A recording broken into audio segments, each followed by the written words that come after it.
Hello there, everybody. It is I, your friendly hamburger pal, King Mac, and welcome to this special presentation on YouTube. All month long, for the month of June, we bring you the second annual Female Protagonist Gaming Month here on TTBurger 88. We will be covering video games starring female lead protagonists, ranging from action-adventure, survival horror, and other video game genres. Be sure to grab a hot fresh cheeseburger, some delicious golden french fries, a tasty milkshake, and a nice soft drink. Thank you all for watching, and now here is Tony, aka TTBurger88, to bring you TTBurger Game Reviews Female Protagonist Edition on YouTube.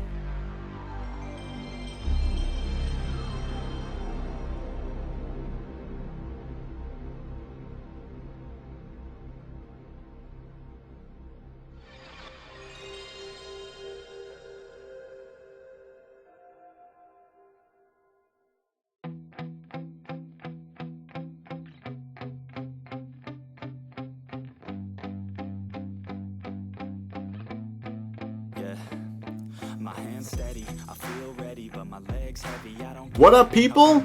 It's me, Tony. Welcome back to more TTBurger Game Reviews here on YouTube. We continue the second annual Female Protagonist Gaming Month here on TTBurger 88. We're on episode 231. Once again, part 1 of 1. Don't worry, there'll be some multi-part episodes coming up soon. For video testing months, it's gonna look out there.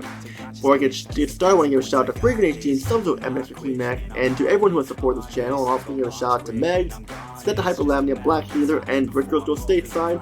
Check their channels out as well; they're awesome as well. And today we have our friend here from Texas still with us here, Trixie the cowgirl, practicing for her dance contest there, the cowgirl dance contest. Let's check in with her right now. Howdy, Trixie, how's everything going for you today down in the state of Texas? Howdy, Tony. Everything is looking good here. Just practicing for the dance contest once again. Ah, nice. Sounds like that's going well. Having a blast, I see. Totally, Tony. I can see myself winning the gold medal. So close, I can taste it. Keep it up, Trixie. You got this. That gold medal will be in your hands when this is all over. Thank you, Tony. So what game we got today? I know, once again, no cowgirl game. But what do we have this time for the audience? Well, we have a dark game that depicts mental health in this game. And it depicts mental health stuff, and the developers got help with mental health advisors to help them tell this game's story. Oh yeah, that game where you play as that Senua character, where it has the permadeath feature where you die too many times. Though, let's be honest, Fire Emblem did that better.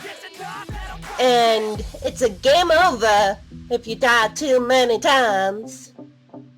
Doesn't really sound like a permadeath system if you have to die so many times to get a game over. That just sounds like a life system. Yeah, that is right. It's that one was an interesting concept for sure. I agree, but we talked enough. Time to get started with this review. Okay, Trixie, we get started here, and I got the game for you all here.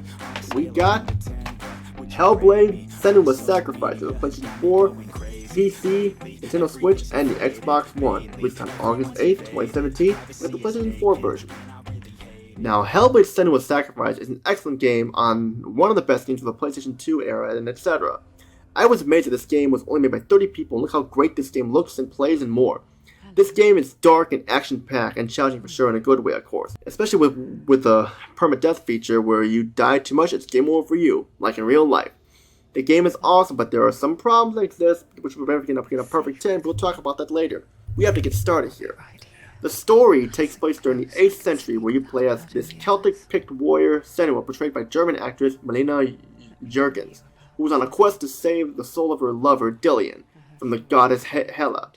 Senua believes she has suffered a curse where she hears voices of the spirits known as the Furies in her head. Like the narrator of the story who knows of the situation, he breaks the fourth wall by talking to us, the audience, and the people playing the game.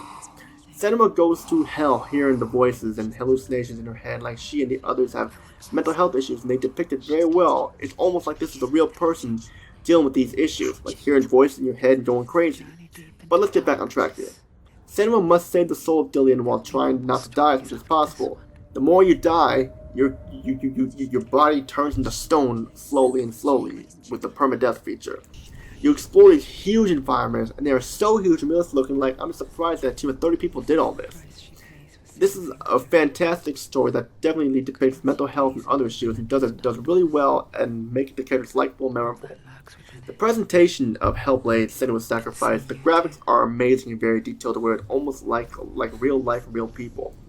Everything looks crisp and fantastic, still looks great, better than most of those Call of Duty or Assassin's Creed games or all of those mainstream games that they milk every year and stuff like that have movie work on them and don't look as good. And this shows that with 30 people you can still make a good game. It's just that you've got to have the care, heart, and soul and effort into it. And this was on the last gen console. It looks miles better than games on like current consoles like the Xbox Series X and PlayStation 5 and stuff. The character models look fantastic detail with wrinkles and burns and eye reflection and scars and blood and more.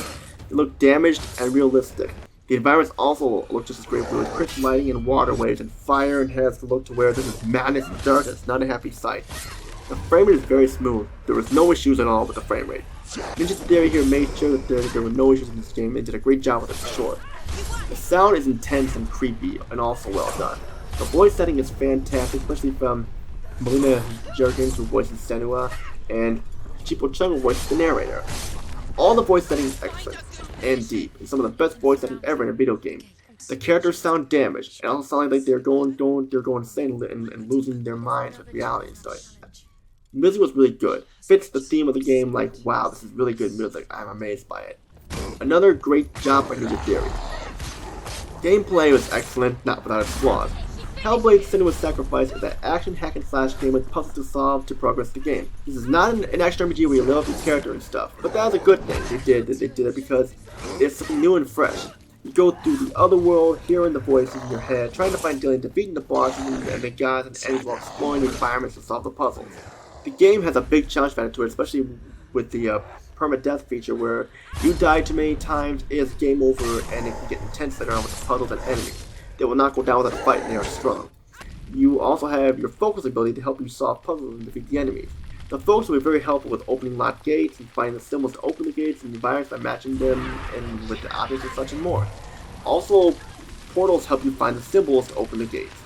Hellblade: Senua's Sacrifice does not hold your hand or give you any waypoints or any arrows to show you where to go. This game requires you to think on your feet and will do it if you want to beat the game, which I think is a great idea. Too many games hold your hand and there, but these games make sure it does not do that. It requires that you do think on your feet without any help at all. It was a fun time, but now we got the negatives. It's a short game, only 6 hours long. The game can get a little repetitive, but it's not as bad as other games. But the thing is that, like, even though the game's short, it is challenging, so I guess it kind of makes up there. But still, those are the only complaints I have with it. Final thoughts here: if you want a game like this that feels very real and talks about like mental health issues like that, and it's a game that's like doesn't do the same over again, I recommend Hellblade: Senua's Sacrifice for sure. I give it a 9.5 out of 10 because of the problem I have with it, and it's definitely the best looking game for sure. So Trixie, you still with us here? What'd you think of Hellblade: Senua's Sacrifice? I think it was worth the 9.5 out of 10 rating. A much better game than that awful excuse you reviewed last time.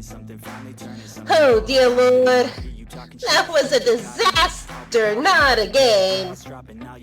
But this here is a game. Yeah, it was definitely one of the best games I played on the last gen console. It still holds up really well. You know, I hate to admit to this, being a cowgirl and all, but I think this was a kick-ass concept for sure, seeing how real it felt and more. As much real as a video game can get. Hell yeah, Trixie, that's the way to go when it comes to these type of games for sure. So tell me, what do we have for the next episode? Well, more Female Protagonist game reviews coming up. What will it be next? Well, it's mystery. I'm not going to spoil it. You'll have to wait to find out. Well, I like surprises. So, this is where I'll see y'all next time. Cause I gotta practice for that gold medal. You can do it, Trixie. I believe in you. You can win. I know you will do it. Bye-bye. Bye-bye, Trixie. See you in the next episode. That's all I gotta say here. This is Tony. Peace out. Have a good day and see you all in the next episode 232. What we cover next? We have to find out. Take care, everybody. I think I'm motherfucking lost it.